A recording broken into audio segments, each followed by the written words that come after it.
Hello friends, ఇదిగోండి చూడండి. మీ ఇంటి వారసులని మీరు మురిసిపోతున్నారు కదా. మీ ఇంటి వారసురాలి భాగోతం మొత్తం ఈ ఫోన్లో చూపిస్తా చూడండి అని కార్తిక్ అయితే శివనారాయణ దగ్గరకు వచ్చి జ్యోత్స్న నిజస్వరూపం అంతా ఫోన్లో చిత్రీకరించి మొత్తం ఇంటి ముందు బయట పెట్టేస్తాడు జ్యోత్స్న కుట్రని. అసలు ఏం జరిగింది ఏంటనేది ఇప్పుడు ఈ వీడియోలో చూద్దాం. ఫ్రెండ్స్, ఈ వీడియో నచ్చితే తప్పకుండా లైక్ చేయండి, సబ్స్క్రైబ్ చేసుకోవడం అస్సలు మర్చిపోకండి. ఏంటి నేను చూపిస్తుంది అనుకుంటున్నారా? అదిగో చూడండి, గోడ మీద నా ప్రాణమైన మా అమ్మ ఫోటో అయితే ఉంది. నాకు మా అమ్మ అంటే ఎంత ఇష్టం అనేది మాటల్లో అయితే చెప్పలేను. కానీ భగవంతుడు చిన్న చూపు చూసి మా అమ్మని నాకు దూరం చేశాడు. ఇలా అమ్మ కోసం పరితపించే కూతుర్లు ఎవరైనా ఉంటే తప్పకుండా కామెంట్ చేయండి. ఇంకా లేట్ చేయకుండా వీడియోలోకి వెళ్ళిపోదాం. వీడియో నచ్చితే ఒక చిన్న లైక్ అయితే ఇవ్వండి అబ్బా. లైక్ అయితే ఇవ్వటం మర్చిపోకండి. ఇంకా జ్యోత్స్న గురించి కార్తీక్ అయితే ఏం చెప్పడు దీపకి. కార్తీక్ అయితే దీప దగ్గర కూర్చొని, మీ అమ్మ నాన్న ఎవరో నీకు తెలుసా? మీ అమ్మ మొహం ఎప్పుడైనా చూసావా అంటే, అదేంటి కార్తీక్ బాబు, మా నాన్న నాకెందుకు తెలీదు? మా అమ్మ ఫోటో చిన్నప్పుడు మా అత్త ఎప్పుడో నా మీద కోపంతో పడేసిందంట, మా నాన్న చెప్తూ ఉండేవాడు అని చెప్పి ఇంకా కార్తీక్కి చెప్తూ ఉంటుంది దీప. అయితే ఈ మాటలన్నీ దీప వాళ్ళ అత్త వింటూ కార్తీక్ చూస్తూ ఉంటే ఏదో నిజం తెలిసిన వాళ్ళలాగున్నాడు. నిజం తెలిసే ఈ ఆరాలన్నీ తీస్తూ ఉన్నాడు. దీపకి ఇప్పుడు కనుక కార్తీక్ నిజం చెప్తే చాలా ప్రాబ్లమ్స్ అయిపోతాయి. నేను ముందు వెళ్ళి ఈ పాలు దీపకిచ్చి నిజం ఏంటో తెలియకుండా ఆపాలి.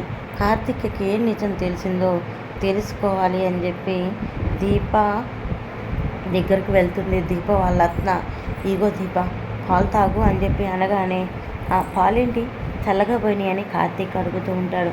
నేను వచ్చి చాలాసేపు అయింది కదా అని చెప్పి దీప వాళ్ళ అత్త అంటూ ఉంటుంది. ఆ మాటకి కార్తీక్ అయితే ఆలోచిస్తూ ఉంటాడు. ఎలాగైనా ఏమని అడిగి నిజాలు కొన్ని రాపడితే ఏమన్నా యూజ్ అవుతుందేమో, ఆ ఇంట్లో దీపే వారసురాలని చెప్పడానికి వీలుంటుందేమోనని కార్తీక్ అయితే చాలాసేపు అయితే మీరు లోపలికి ఎందుకు రాలేదని అడుగుతాడు.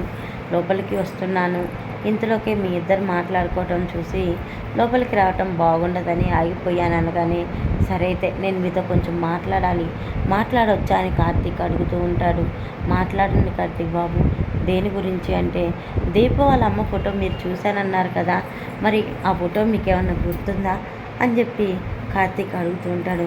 ఇదేంటి కార్తీక్ లేనిపోని డౌట్లన్నీ తీసుకొస్తున్నాడు. ఇప్పుడు కనుక దీప వాళ్ళ అమ్మ నేను తెలుసు అంటే కార్తీక్ ఏం చేయాలనుకుంటున్నాడు అని చెప్పి ఆలోచిస్తూ ఉంటుంది. అదేంటి పార్వతం గారు ఆలోచిస్తున్నారు, చెప్పండి అంటూ ఉంటాడు. సారీ అండి, పేరు తప్పుగా పలికాను, సో చెప్పండి అంటూ ఉంటాడు. ఆ మాటకైతే చాలా కంగారు పడుతూ ఉంటుంది. ఏంటత్త, మా అమ్మని చూసావు కదా, కార్తీక్ బాబు అడుగుతున్నాడు కదా, చెప్పత్తా అనగానే, చెప్తాలే దీప, పొయ్యి మీద కూర పెట్టాను వెళ్తున్నానని చెప్పి వెళ్ళిపోతుంది. అంటే ఈమెకి కూడా తెలుసు నిజం. అయితే దీపక్ అందరు కలిసి అన్యాయం చేస్తున్నారు కదా అని చెప్పేసి కార్తీక్ ఆలోచిస్తూ ఉంటాడు. ఇంతలోకి జ్యోత్స్న అయితే కార్తీక్ దగ్గరకు వస్తుంది. కార్తీక్ దగ్గరకు వచ్చి, ఏంటి బావా, నువ్వు రాసిన అగ్రిమెంట్ నీకు గుర్తుందా అంటే, ఎందుకు గుర్తులేదు చిన్న మరదలా, నువ్వు రాసిన అగ్రిమెంట్ నాకు బాగా గుర్తుంది అనగానే, ఏంటి బావా కొత్తగా చిన్న మరదలా అని పిలుస్తున్నావు అని చెప్పి కార్తీక్ అంటూ ఉంటాడు. ఆ మాటకి జ్యోత్స్న అయితే కంగారు పడుతూ ఉంటుంది. జ్యోత్స్న అయితే చిన్న మరదలా అనగానే ఆలోచిస్తూ ఉంటుంది. బావకి ఏమన్నా నిజం తెలిసిందా? ఆ రోజు దీపనేమో ఇంటికి తీసుకొచ్చాడు, ఇప్పుడేమో నన్ను చిన్న మరదలు అంటున్నాడు. అసలు బావ ఏం ఆలోచిస్తున్నాడు, దేని గురించి బావ తెగ ఆరాట పడుతున్నాడు అనగానే, పద జ్యోత్స్న ఇంటికి వెళ్దామంటే, ఏ ఇంటికి బావ అని జ్యోత్స్న అంటూ ఉంటుంది. ఏ ఇంటికి ఏంటి, మన ఇంటికే పద అని చెప్పేసి జ్యోత్స్ననైతే వాళ్ళ ఇంటికి తీసుకెళ్తాడు.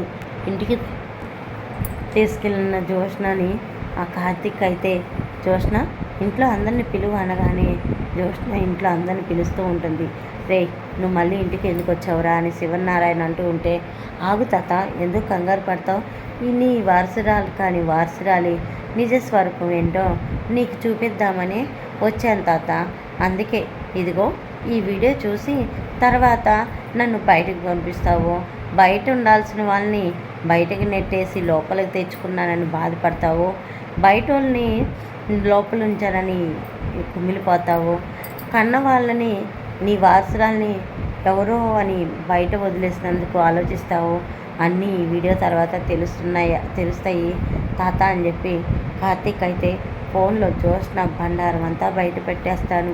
ఇంకా శివనారాయణ ఆ వీడియో చూసి జ్యోత్స్న విషయంలో ఎలాంటి నిర్ణయం తీసుకుంటాడు ఏంటనేది నెక్స్ట్ వీడియోలో చూసారు కదండి. ఈ వీడియో నచ్చితే తప్పకుండా like, share and subscribe. Thank you for watching friends.